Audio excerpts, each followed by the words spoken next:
सुजावल में कब्ज़ा माफिया सरगर्म थी विया। बस स्टॉप सुजावल इरिगेशन डोगरवा सुपर हाईवे जी प्रॉपर्टी ते कब्ज़ा करण खां पोइ हाणे सुजावल ज़िले जे शागिर्दनि जी तइलीम खां महरूम रखण लाइ बॉयज़ डिग्री कॉलेज सुजावल जी ज़मीन ते पुण कब्ज़ा करण शुरू करे ॾिना।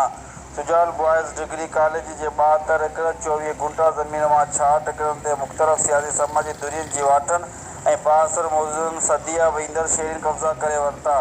उन सिलसिले में मालूम थियो आहे त ताज़ो कॉलेज ते सर्वे नंबर 34 जी 8 एकड़ ज़मीन जी मुबीना जेली खातो सियासी अॻवान ग़ुलाम मुस्तफ़ा लगारी जे ॿिनि पुटनि शाहज़ेब लगारी ऐं शहज़ादो लगारी जे नाले ते करायो वियो, जेको 13 अगस्त DC सुजावल मोहम्मद इस्माइल मेमण कूड़ो ॼाणाईंदे रद्द करे छॾियो।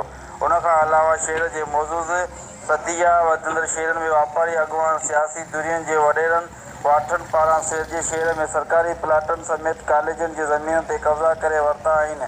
1960 में सुजावल खे कॉलेज लाइ ग्राउंड मिलियल हो।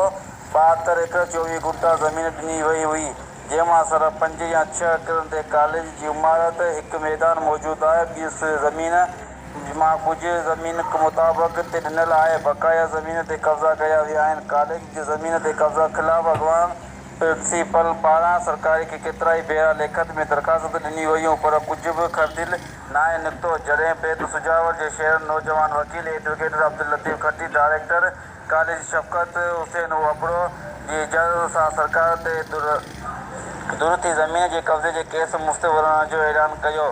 वकील अब्दुल लतीफ़ खट्टी ॿुधायो त आउं सुजावल जे मुस्तक़बिल जो केस विढ़ी रहियो आहियां, जंहिं लाइ कंहिं जी दॿा में न ईंदुसि। हुन चयो त ख़ुदा चाहियो त कॉलेज 72 एकड़ ज़मीन खे आज़ादु करायो वेंदो, चौदीवारी तइमीर कराई वेंदी, ज़मीन हमेशह लाइ कब्ज़ा माफ़िया खां महफ़ूज़ कयो वेंदी, ज़मीन कॉलेज जे इस्तेमाल ऐं कुतुब में आंदी वेंदी।